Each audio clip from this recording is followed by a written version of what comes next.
Identify your dream member. When you start by attracting your dream members, everything else becomes possible. It's not about just getting signups. It's not about just getting enrollments. It's about making sure whoever you let in the door is perfect for you. They're right for you. That's going to be one of the biggest changes we're going to make in this lesson. No longer are you going to sell people into your business. Instead, they are going to apply. They're applying for your time and your energy. If they're going to come inside the walls, they need to do it because you allowed them in. Overview. In this lesson, we're going to be establishing what your dream member is and why it is so important. We're going to go over the 5 key traits of a dream member. Next, we're going to go over how to grade your current membership and why you should fire your members. And finally, we're going to go over how to never sell again. Now, I don't know what you're most excited for, how to never sell again, or scratching your head. What do you mean we're going to fire our members? Well, we'll get into that in this lesson, but yes, you should fire your members. You should fire your worst members, and we're going to talk about why. We know the group we serve. We know the result they desire. We have the message to attract them and the offer to transform them. Isn't that enough? No. Just because you are right for them doesn't mean they are right for you. Let that sink in. Just because you can help them doesn't mean they're ready to be helped. That is critical. You are the gatekeeper. You have to make sure they are right for you. The better you get at refining your message, the more interest you will have in your coaching. Your phone's going to be ringing. People are going to be texting you. Facebook messages. It's going to seem crazy. You're going to have more interest than you ever had in your entire life because you're really good at the thing you do. But the thing you have to be really great at is understanding who's ready. You will be the new hotspot that everyone wants into. Before letting them in, you need it to validate they are right for you. They need to be truly your dream member.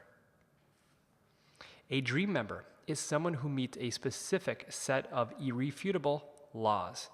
They improve the strength of your community and are a joy to work with. They get amazing transformations and they send their friends to you as well. Imagine that. Imagine having a business full of individuals who strengthen your community. They're actually a pleasure to work with. They're always getting results. And on top of it, they're sending their friends to you. Wouldn't that be amazing? Well, you can have that, but it's going to require you to say no. It's going to require you to say no to people that don't meet the criteria. Only accept your dream members. Picture your best member. Actually pause for a second. Pull out a sheet of paper. Write down that name. Not the fittest member, but the one who embodies everything your community and brand stand for. Picture that one person. Is it Jenny? Is it Bill? Bob? Jake? Abby? Beth? Write their name down. What would your business be like if it was completely filled with just them? Imagine having 300 of them. They paid top dollar. They were fun to work with. They strengthened the community. On top of it, they're always bringing new individuals to come check out your coaching. That's what we're trying to build. How much easier would it be to get them to transform? If you had 100 Jakes in your gym, your dream member, how much easier would it be to coach them because they're willing to be coachable? How much happier would you and your staff be? Think of the opposite. Right now, you have some members that you're begging to constantly show up, right? It's like you have to hold their feet to the fire. They're constantly missing. Your job's not to be a babysitter. Your job is to provide the guidance so they can transform their life. How much stronger would your culture be? If they were all in all the time, supporting one each other, bringing energy to the community, how much stronger could the culture be? How much more money would you have made? Think about all the decisions you ever made. That discount you once offered, or maybe that time you went to raise your prices only to receive pushback, so you didn't. How much money would you have made if you only focused on your dream members? You only allowed them to influence your decisions. There's a good chance the person that was complaining about the discount or your membership prices that they were never right for you in the first place. And now you allowed them to affect your decision making. Now, have you ever had a client who you dreaded coaching? They complained about prices, weren't coachable, missed appointments, didn't clean up, and never supported the community. Now, I'm not going to sit here and pretend we're perfect. I had to learn this the hard way, and that's one of the stories I'll tell later on. But I've had clients like this. I've had clients like this where they literally made it so I didn't want to walk inside the walls. I'd leave for lunch, and I know they would be coming to my 3 p.m. class, and I'd be parked outside, dreading opening up the doors because I knew they were coming that day. Your business is there to serve you. You should enjoy going to work. Your team should enjoy coaching. These kind of clients, they can ruin it for you if you don't remove them.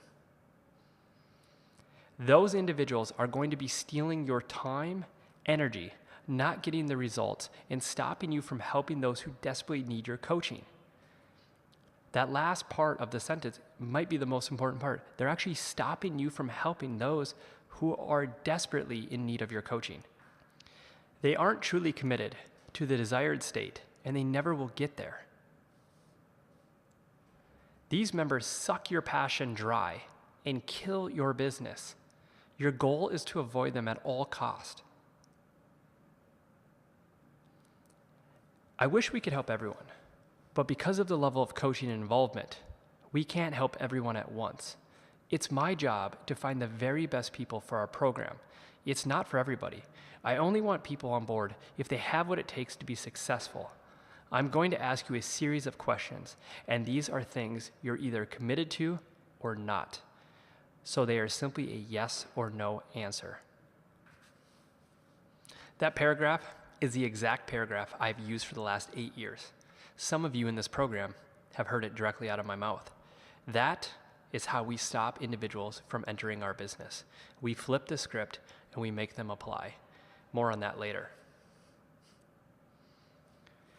So by now, you guys know the old niche plus offer equals transformation. But now we have offer plus irrefutable laws will equal our dream member, right? There's 2 different equations we have to focus on. We got that niche 2.0, we have the offer, and we have the desired state. But on top of that, the offer plus irrefutable laws equals our dream member. Both are extremely important. Our message may connect with them, but they may not be right for us, right? Just because they raise their hand and say, I'm interested in you, I want your help, we have to make sure that we're ready to help them and they're ready to actually receive our help, receive our coaching. Because if they're not able to receive it, the transformation will not happen, and therefore they will leave disgruntled saying, we did not work, when the truth is they were not ready for us. The coach-to-member relationship is a 2-way street. Equal output is required from both to ensure success and happiness for each party. Again, we do not define success by enrolling somebody into our program. We only define success when they have received the transformation, they have achieved the desired state that they came for. Therefore, we have to ensure that they're able to put in the work required to get that success.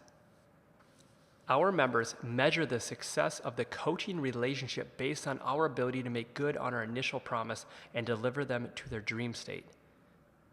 So we cannot measure the strength of the relationship on the time that they enroll, but rather, did we make good on that promise? If that's what they're going to measure us on, we need to make sure that we're doing everything in our power to make sure they get there. That also means putting up a roadblock before we even allow them in.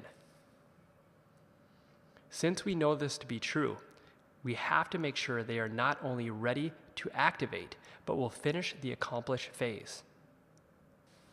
Once you have a proven process, offer, and message, your focus needs to be on only accepting those who are ready. Many will have the pain and the desire to change, but it is our job to mine out who is ready to transform. We do this by never selling. Selling is a weak position that is dependent on them saying yes. The buyer holds the power, and we are powerless in the moment. Think about the last time you sat down and had somebody join your coaching program, and you made that offer. You asked them if they want to join, right? In that moment, you're waiting for them to say yes. You're actually completely powerless. They get to determine whether or not they are joining your culture, You are no longer in control, right? In that selling state, they, the buyer, are determining whether or not they're joining. It doesn't have to be that way though. Instead, each and every appointment, we serve the prospect to the highest level. We provide clarity in the exact path to reach their desired state, right? This goes back to I Give. The first intent of I Give is to serve them, to provide clarity of where they need to go. That does not mean we will be walking with them on that path. That will be determined later. It is by truly serving them that we remain in control. We have given them the clear path. However, it is at that moment they realize they can't do it alone. If they could, they wouldn't be here now. It is at that very moment when I always apply the paragraph. I wish we could help everyone, but because of the level of coaching and the involvement, we can't help everyone at once. It is my job to find out the very best people for our program. It's not for everybody. I only want people on board if they have what it takes to be successful. I'm going to ask you a series of questions. These are things you are either committed to or you're not, so they are simply yes or no answers. That paragraph right there is when we flip the script. It's when we fully take control. We let them know that they are not joining our program. We are determining if we are going to let them in. We have shown them the exact path. However, if they want us to join them on the journey, they need to meet our requirements. Again, we've provided that clarity. We didn't hold back. We served them at the highest level. We gave them everything we could in that session. However, they are going to need to meet our specific requirements if we are going to walk on that journey with them. By serving them from the start, you are now in power at all times. You are the gatekeeper. It is your job to validate that they are right for you. You have the power to invite them, and you have the power to not invite them at all. Never again can you complain about a member. You are the person who let them inside your walls. You are in control. You make the decisions. You own the company. Be the leader.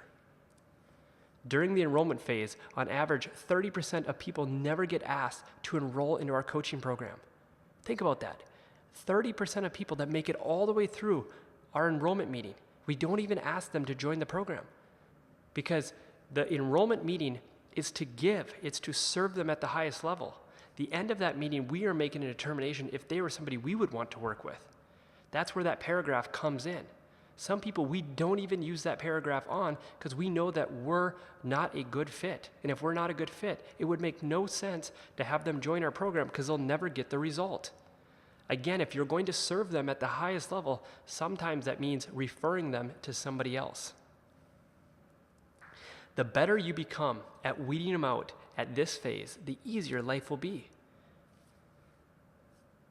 All right, I think I repeated myself a dozen times in that first part of the video, the first part of the lesson. And the reason why I did that, I wanted to drive home. You are in control. It's your business. You're the gatekeeper. You have the power. I'll tell you, one of the hardest things you can do in your business is to fire a member. That is why it is so critical that you have this phase of your business where you serve them at the highest level, and then from there you have to validate. You have to make sure they are going to be a dream member. And you're not always going to get it right. You will undoubtedly make mistakes along this process. But if you can continue to focus and work on these 5 key traits to a dream member, you will get so much better at ensuring the people that walk into your coaching program are right for you. Because again, the most painful thing you can ever do is remove somebody from your culture, from your community. And that doesn't mean you're going to never not have to do it. You will. You will have to go back every year and remove people that have either gone astray or are no longer right for the community. That's part of being the leader. I'm going to show you how to do that. But if we want to build a beautiful business, you have to prune the tree. So what are the 5 key traits to a dream member? Well, first, they absolutely, no questions asked, have to be goal-driven. What does that mean? SMART goal: specific, measurable, achievable, relevant, and time. If the member does not have a goal or the goal doesn't align with your transformation, it is impossible to help them. Have you ever sat down with somebody and you asked them, what's your goal? And they say, I don't know, I just like working out. I just love the community here. It's going to be impossible for you to deliver value if we don't know where we're trying to go. They have to be goal-driven. They have to be working towards a goal. Next, coachable. Simply put, we are a coaching company, and the member has to be coachable. What we do with the member is hard, and breaking old habits can be challenging. But if they aren't coachable, they are never going to reach their goal. They need to be able to apply what we teach them. Third, time commitment. Priorities. You can have a goal, and you can be coachable, but if they can't prioritize their time, the work will never get done. Your dream member needs to be able to meet the minimum time requirement you require to ensure the transformation happens in the promised window. Simply put, how many hours a week do you need to see them in person? That could be training. That could be in a goals meeting. And then how many hours outside of being in person with you do you need them working on this? You need to be upfront with them about the commitment, about how much work they need to put in. Don't sugarcoat it. If they can't make the time commitment, they're never going to reach the result. It's at this point in the meeting, we need to check them. We need to check their ego and say, this is the amount of work it's going to take. You can do it, but you have to become focused. Now, I can help you become more focused. I can help you time block, but can you prioritize your time? If you really want to make this a priority, you need to make the time commitment. Fourth, they have to value the transformation. They value the result enough to pay for the coaching. We will dig into this later on the enrollment process. But for now, what I want you to understand is this is seen when they pay.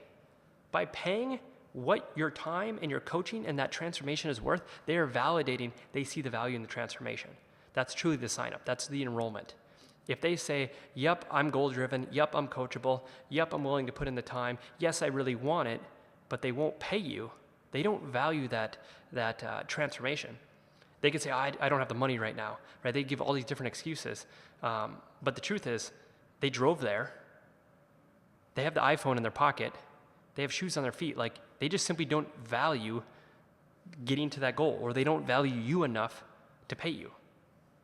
We will work on this time and time again in the enrollment part, but I want to drive that home now. When people say no to you, you didn't do a good enough job showing them the value of your coaching and the transformation. The final one is for 99% of the businesses that will go through here, we're a community-driven business, right? We have a culture, we have a community. We're not just coaching one singular person. To reach success, they need to be able to add value to the culture and community. A dream member is someone who is supportive to everyone else they come in contact with. Simply put, they bring more energy than they take. Let's take a closer look at a SMART goal. Specific, measurable, attainable, relevant, time-bound. One of the most important things about a SMART goal is that you can truly understand whether or not the goal was met in the required time, right? It's through this entire SMART process that allows us to understand, was success had? Again, they're going to measure us on our ability to deliver the SMART goal. If the SMART goal is not set, we can't understand if we did our job. Number one is it has to be specific. Don't leave a goal vague. It needs to have a tangible outcome. Next, it's measurable. Okay, it can't be an emotional feeling. We have to be able to have data. Did we climb the mountain? Did we lose 20 pounds, right? Whatever it may be, you have to have a specific data point to it that defines success. The attainable portion, simply put, is we're not setting dreams, we're setting goals. Goals are 100% achievable. So sometimes I actually used to call this, instead of attainable, I would call it achievable. Meaning if we set a 90-day window, it is 100% conceivable they actually can reach this goal. It's not a dream. We should be stacking SMART goals on top of each other with success after success after success, not failure after failure after failure. One of the things is when the goal becomes too lofty, even though they made massive progress in their eyes, they see themselves as a failure. So ensure that the goals that you're setting are just that, 100% attainable, achievable goals. Next, this really is relevant to your offer. It has to be relevant to what it is you do, Again, if it's not in your wheelhouse, if it's not the thing that you're the best at, if it doesn't match that offer in that message, it won't make any sense. That's going to get you chasing shiny objects and taking you out of being the best at one thing. Make sure that what they're after is what you do. Now, the fitness space is a very big, wide space. Make sure that you keep it narrowed down, and when they come here, they know that if your offer is, lose 20 pounds in 45 days, they're setting a goal that is probably lose 20 pounds, right? Like, it's probably a weight loss goal because that's the relevant thing you're doing. Keep the offer and the goal that they're setting relevant to each other. And lastly, I just said it, but you have to have it be time bound, right? So lose 20 pounds in 45 days, that's the timing component. So if we start on January 1, we know 45 days after that is when the goal is due. And it's at that point you have to ask, did we or did we not make it to the accomplish phase? We set this SMART goal together. You're as much ingrained in this process as they are. It's your job to ensure that they see success. Again, specific, measurable, attainable, relevant, time-bound. If somebody is looking to leave your gym right now, there's a good chance that they don't have a SMART goal. They're not working towards something. If they're not working towards something, your coaching company is way the heck too expensive. I asked our team the other day, I said, are we an expensive gym? And everybody nods their head. They'd be like, oh, we're crazy expensive. I said, are we an expensive coaching company? And they shook their head no. They said, we're the biggest steal out there because we do everything. We're coaching them with the lifestyle, the nutrition, the fitness, the mobility. We're there for them 24/7, essentially. We're a steal. And we're helping people reach those SMART goals. The problem is if they don't have a SMART goal, they are going to see you as an expensive gym. Make sure all your clients are dialed in with a specific SMART goal. During the enrollment phase, we refer to these as the 5 commitments. The prospect will be required to commit to all 5 or we will not move forward coaching them. Okay, so those 5 traits that we had talked about, in the enrollment phase, this is when they flip. They're traits to us, but in their world, they're committing to being that person. If they can't commit to all 5, I need you to not let them in the program. And that might be hard for some of you that are struggling with cash flow up front, but it will bite you in the butt if you let people that are not right for your business. Again, there's nothing worse than having to go back and fire somebody. The $200, the $500, the $1,000, the $2,000 is not worth it up front. I guarantee when you make this mistake, and most of you are going to learn this the hard way, you would have given up that money if you would have now had that hindsight to look back and said, I should have never let them in. So please buckle down on your 5 commitments. If they can't meet those 5 commitments, don't enroll them. And tell them, like, I would love to coach you, but until you can be this person, I can't work with you. Because I'm not about taking your money. I'm here to make sure you get your transformation. And I know that I can only transform people if they're this person with these 5 commitments.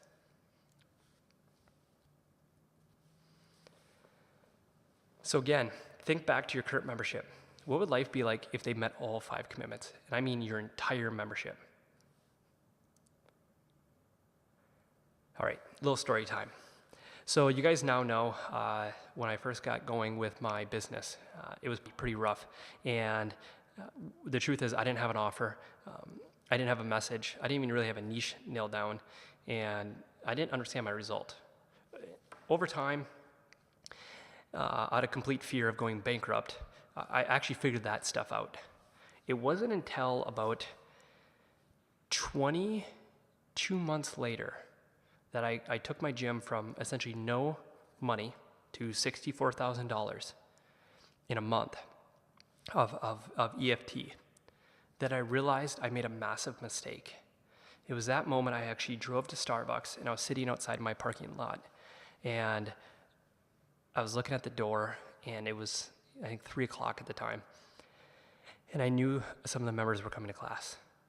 And I just remember feeling so deflated. I remember telling my wife during that phase, I couldn't believe the business I had built. Everybody thought like I had it figured out. They were looking at our revenue numbers, how many members we had, all the equipment, and they thought I had it. But if you would have stopped and asked me if I was happy, the answer was no. I was so unhappy that if you would have offered $1 for my business at the time, I would have gave it to you. I think I was probably as close to being depressed as I've ever been. And it was all because of the membership I had. Now, these weren't bad people. They were just not the right people for me. And I just remember really, really hating my business. I hated my business. I hated what I had created because I hated working with these people. They weren't committed. They didn't actually want to transform, and all they did was bitch and complain. I really, really went through a long struggle. The problem is, when I realized this, I didn't know the solution. I didn't know the fix. And so I sat in this phase for over 6 months. And finally, we made a hard decision. We made a decision where we had to fire 50% of our members. So imagine going from roughly 300 members at one point, and we fired them all the way down to, I think it was 169. So I lied to you guys. I apologize. We didn't fire exactly 50%, but it felt like we fired 50%. We had a lot of hard conversations. We got pricing where it should have been. We got our requirements of what our members needed to do. And the truth is now, I love it. I love our gym. I love every person in our gym. But I will tell you this, that every member that comes in and joins our coaching company, they have to commit to the 5 commitments. But on top of it, we review them every year. Every year we're constantly reviewing, this is what we expect from our coaches. So for those of you that already have an established coaching business, if there's certain members that aren't living up to it, and we're going to find that out pretty quickly, you're going to have some tough conversations. But I can tell you, I was there, and it's miserable. They can literally kill the soul of your business if you let them stay there. Not only do they steal your energy, but they're going to hurt the culture. You have to do the right thing. So it's time to grade your current members. All right, member assessment. I'm going to walk you through how to use this tool. Make sure you guys are listening closely, and you might want to go back and actually replay this part so you get everything correct. First, I want you to list all your members in the column B. Okay, so all your active students. And then from there, I want you to break down the revenue of each client by their average client value of 12 months. Now, if somebody hasn't been there for a total of 12 months, take it by how many months they have been there. So if somebody's been there for 3 months, you're going to divide the total revenue that they have spent with you divided by 3. If somebody's been there for 6, take it by 6, but we won't go over 12.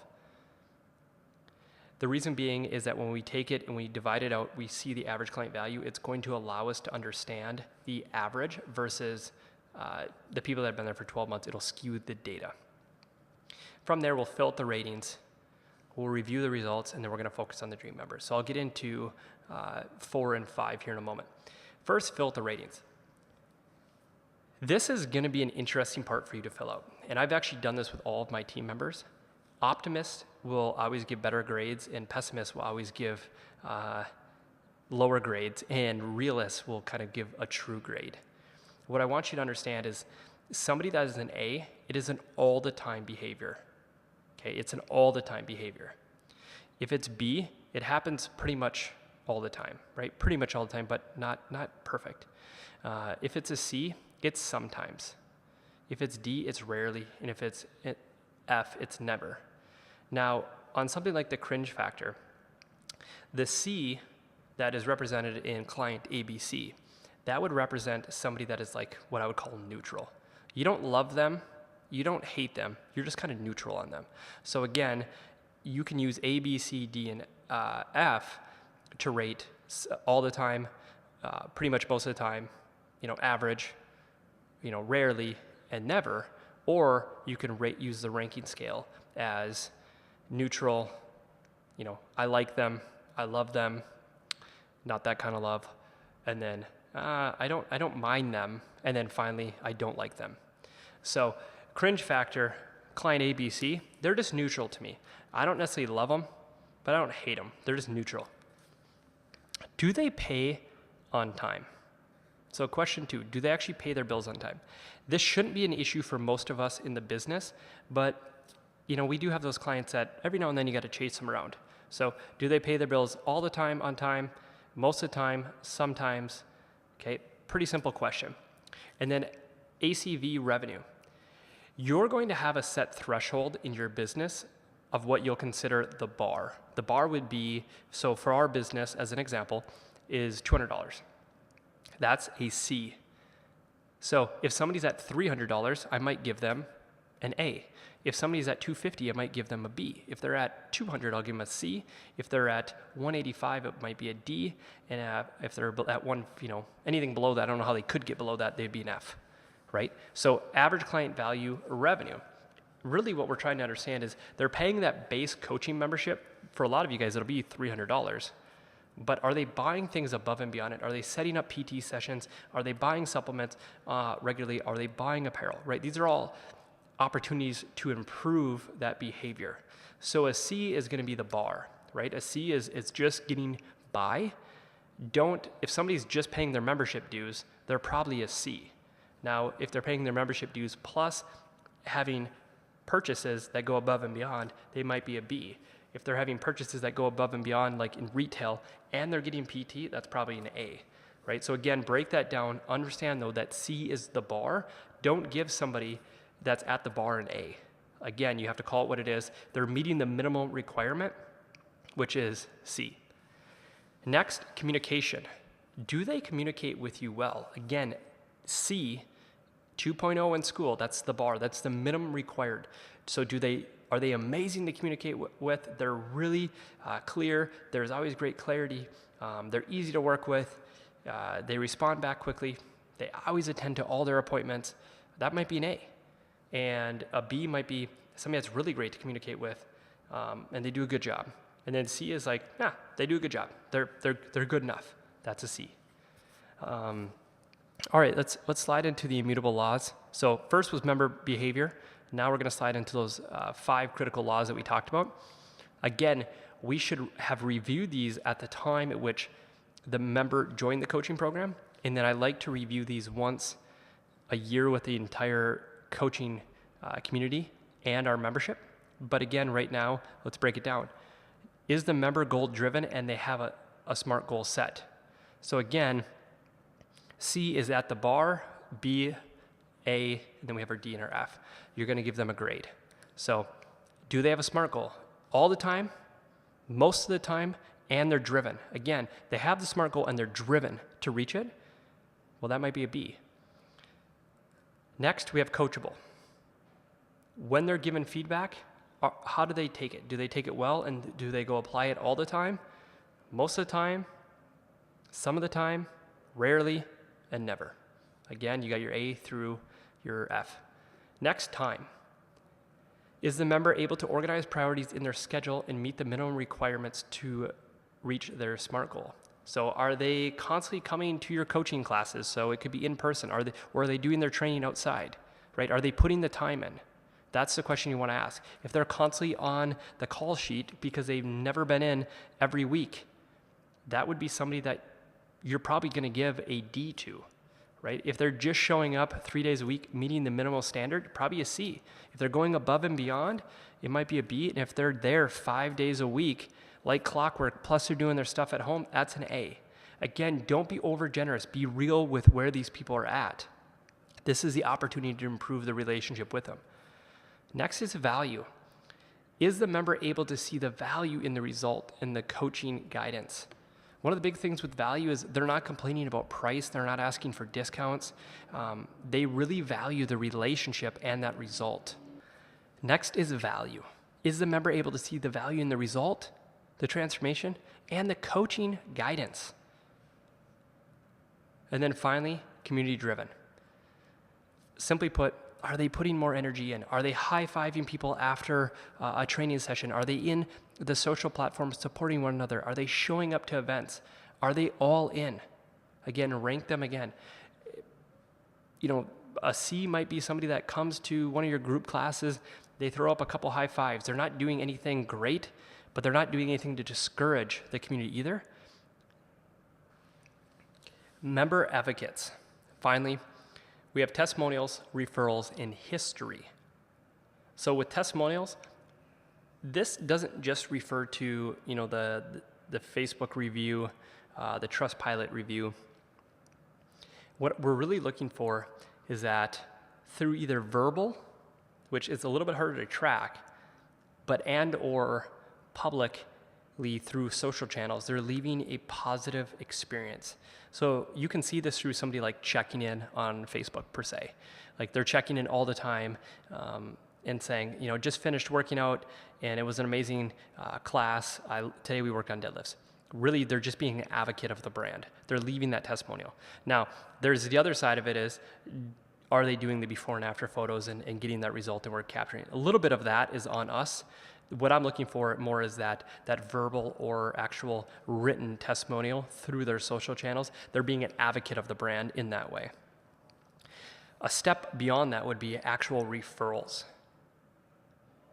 So they're actually bringing in the people that they hang out with outside of your coaching program. They're bringing you your next wave of members. Are they doing that? Yes or no? And then finally, we have history. How deep and strong is the relationship? Is there somebody that you've been with for a long time, you have a really strong bond? And again, yes or no. So the last part that I did not say right out of the gates, but I want to explain it, is that these are just simply yes or no answers. Where everything else is A, B, C, D, or an F, this specifically is yes or no. And what you're going to find is that when we change history to a no, it's going to move this to a C minus. So what it's doing is it's allowing you to understand, and it's kind of breaking up the grade of, are they a C plus or a C minus? So if somebody leaves a testimonial but they're not giving referrals and you don't have a strong history with them, it's going to move them to a minus. Where if somebody is leaving testimonials and you have a strong history with, it's going to push them to a C plus. So it'll help you kind of break apart your C's, it'll help you break apart your A's and break apart your B's. So now let's go through how this whole system works. So you've made a grade for each person. So you got your client revenue in here, client ABC averages 205, you gave them their grades across the board. That grade is going to be seen here. So they're going to have a C. We don't want to touch anything out in the gray. It'll essentially break all the forms. So if you do that, you're going to have to go back and re-download the tool and delete your old tool. But don't touch anything in the gray. This will simply auto-populate. So as an example, the community-driven, they get an F, and they get an F for value.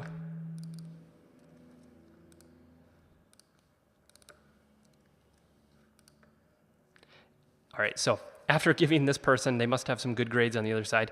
I gave them a few Fs. They're not coachable. They don't have time priorities. They don't have great values, and they are not extremely community driven. You can see they have a D plus. So hopefully that's not the case. Let's bring this person back up so they're feeling a little bit better about themselves. All right, so you know how the doc works. Next, we need to review the results, right? So that final grade is seen in the gray. Your business, first and foremost, should be 100% only influenced by A's, A minuses, A's, and A pluses. What I mean by that is when you get member feedback, those are the only people you listen to. I know that sounds crazy, but these are the people that are truly all in on your business. Do not allow anybody else in your business that isn't an A-level member to influence any of your decision-making ever. It's one of the biggest mistakes I've ever made in business is allowing my lower rung clients to affect my decision making. Your business, first and foremost, should be made up primarily of A's and then B's. Your C's, you're trying to move up to B's, and your B's, you're trying to raise up to A's. Your D's, for the most part, you're giving them that one chance to say, hey, here's the bar. You need to get up to at least a C or I have to let you go. So again, a C you're not firing, but you don't want a lot of them. You want your bulk of your business, really 80% of it needs to be between A and B's. And your C's, you're trying to push up, make them a little bit better. Your D's, you're kind of giving them like one last chance, like, hey, you're not meeting the bar. Here are the immutable laws that you need to be at. Some of this other stuff you're not going to probably bring to their attention. Maybe pays on time. Cringe factor, probably not going to tell them that they make you cringe. Average client value, again, that's on educating them through the supplements and things like that. But it's these immutable laws that you're going to be driving home to get them to bring their grade up. Okay, so again, if they make this a priority, we change that to a B. There you go. Now they're a B plus, right? So Business, for the most part, needs to be made up of A's and B's. I would say 80% of it. The rest is going to be split between your C's and D's. Your F's, you need to fire, right? And I know that's a hard thing to have a conversation with. What I would tell you is when you're brand new and you do this exercise right now, you'll probably have some F's and you're going to have some D's. I think it's always the ethical thing to have a conversation with them. There's a good chance that you've never actually incorporated the immutable laws in your business. When I did this, I gave everybody the benefit of doubt. I sat down with every individual, had a one-on-one conversation about my expectations of what a member should bring to the culture and to the community and to the coach. And then I told them I would review with them in 90 days. If they did not improve, we would be looking at going in a different direction because it wasn't a good fit for either of us. So when I first did this, I didn't fire anybody right out of the gate. I had a conversation first. I can tell you with almost complete certainty, your F's will not ever be a B or an A. So by giving them that 90-day grace period, at least now you're able to, I don't want to say save your name, but you're doing it the right way. You're not just cutting them and they're like, what the heck? You're letting them know the standard, and then you're letting them not meet the standard.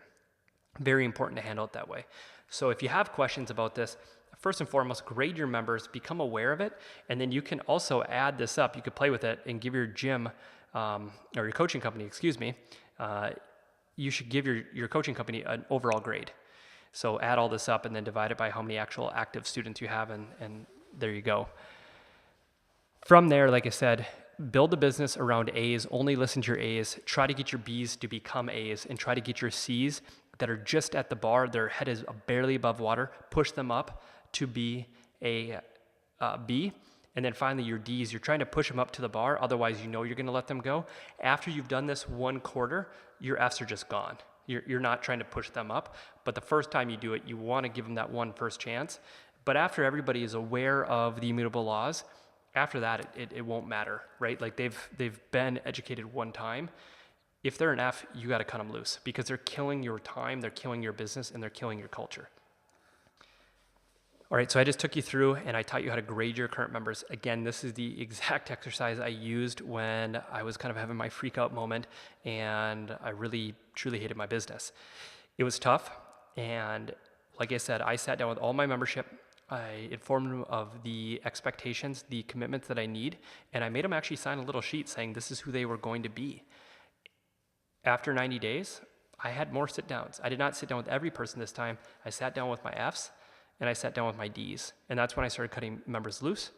And what I can tell you is about 6 months later, that's when my business became amazing again. I really started to love it because it was filled with my dream members. And now we just make sure nobody comes in the walls without already being committed. And I will tell you that people will still slip through. They will lie. They will deceive you. But we have different ways, really specifically after that first initial coaching membership, we will sit back down and we'll actually review them. Some of the tools that I'm giving you later on will allow us to go back to these immutable laws, these 5 commitments.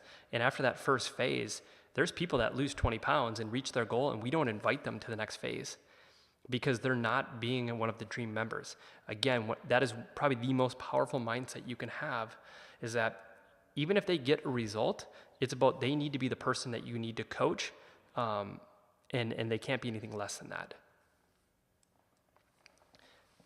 During the enrollment and then moving forward, continue to remind everyone what is expected of your members. Again, the 5 commitments. So how do you roll this out? One way to do it from a mass side is, we always call it the state of the factory, and we'll invite all the members. We'll go through the 5 commitments. We'll talk about the expectations. I'll actually show you how we did it here in a moment. But then I think it's smart to do every 6 months, bring back up the commitments. So we do this by creating the coach's creed and the member's creed. By clearly establishing the expectations for both sides, they will hold each other accountable. From there, create a clear line of communication. More on this in member experience. I don't want to leave you scratching your head. What do you mean by that last sentence? I'll give you a little hint. One of the things that I did really, really well in early stages of getting this set up is I created the coach's creed, which I'm about to show you, and I created the member's creed. I brought everybody together, and I said, I am not a coach. and I am not a member. My number one job is to steer the community to stay strong and healthy. Therefore, I make decisions that are best for ultimately the entire brand and the culture. I look out for the coaches, and I also look out for the members. By doing this, I remove myself from the coaching role and from the athlete creed, and now both athletes and coaches come to me, and I'm a fail-safe, a neutral party that allows to help steer the culture. So here is our athlete creed. This is actually something we've created, and a lot of our Factory Forge students actually go on and use this. So you can take it, you can remodify it to make it fit yours. The right side, the coach's creed, is a lot of our core values that actually kind of pop out. So one of the things I tell you to be careful with there is make sure you have your core values in that, and then what you expect from your coaches. So it's the same thing, it just looks a little different, right? Have SMART goals, be coachable, be willing to invest your time and energy, value the knowledge your coaches provide, be willing to work with others in the Fast Factory community. And then on the same side, coaches, they have to run safe, organized, and structured classes, be empathetic, timely, apply your knowledge to each athlete, encourage, motivate, inspire, uphold all business standards and rules. This is not on one sheet because I wanted to teach you guys it. I teach my athletes the athlete creed, but I also teach them the coach's creed. Again, that last sentence at the bottom, together we can build a stronger community by holding each other accountable.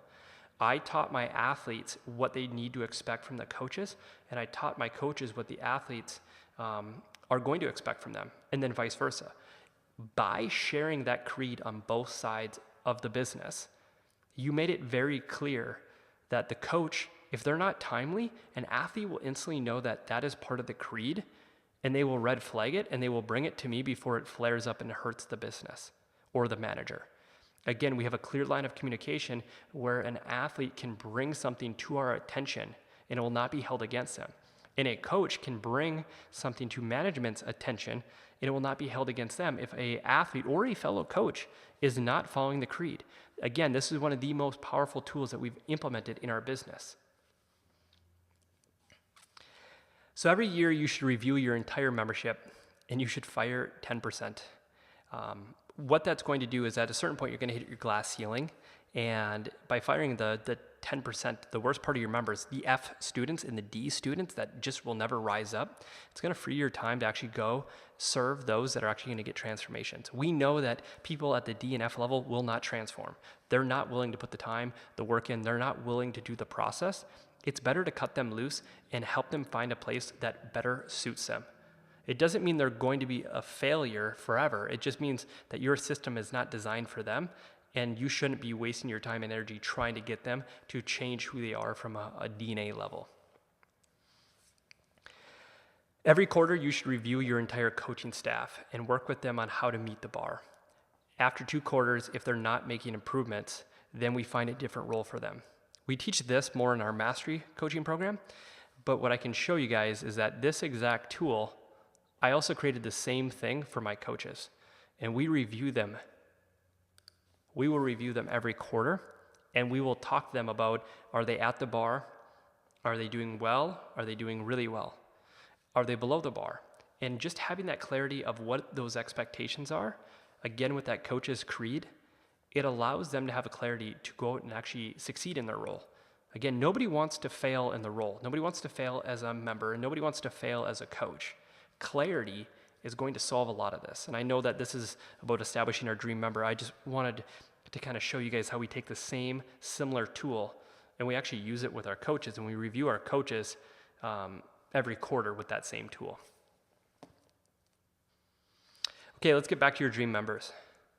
Your bottom 10% are stealing 80% of your time. They're draining your energy and having a negative impact on your community. Don't believe me? Go back and actually do the exercise. Take those names and watch how much they steal your time. Not just physically, but also emotionally. They drain your energy. You need to remove them from the community as fast as possible. If you want to be a leader, part of leading is holding the standard. Either force them to rise to it, or you will need to remove them from the community. Again, that's one of the things that I talked about at our State of the Factory, is that I explained to all of our members and to all of our coaches what my exact role was. I'm not a coach, and I'm not an athlete. My singular role is to make the decisions that are absolutely the best for the community. And what's best for the community is a few things. It's a combination of what's best for the athletes, what's best for the coaching staff, and what's also best for the brand. And I made them all aware of this. Not every decision is going to be popular with all the athletes. Not every decision I make will be popular with all the coaches. And not every decision will be necessarily popular for both of them, but it might be the right thing for the brand. Again, when you take and you make those kind of decisions, you as a leader need to do what's best. You have the vision to look outward and do the right thing because you can see further down the path. They're in the forest, you're up at the top of the trees looking outward. Your job is to steer the ship away from any icebergs so it can stand the test of time. That's how we build a business that can hit the 10-year mark, the 15-year mark, 20-year mark. But not only that, it can make great money. We don't have blowouts inside the community. We don't have cliques. We don't have members going and starting their own gyms. We have coaches that stay with us. I have some coaches that have been here since I've started. It's through this process that that's been possible. The creed, the commitments, and then also the review process of not just our members, but also our coaches. When you make it very clear that you will remove somebody from the community if they're not at the bar and you're not playing sides, you're not playing favors, but you're simply protecting the brand at all cost, it becomes very respectable. I hope you guys enjoyed this lesson, and I hope you guys are excited to go out and find your dream members. And then someday, we're going to be finding our dream staff as well.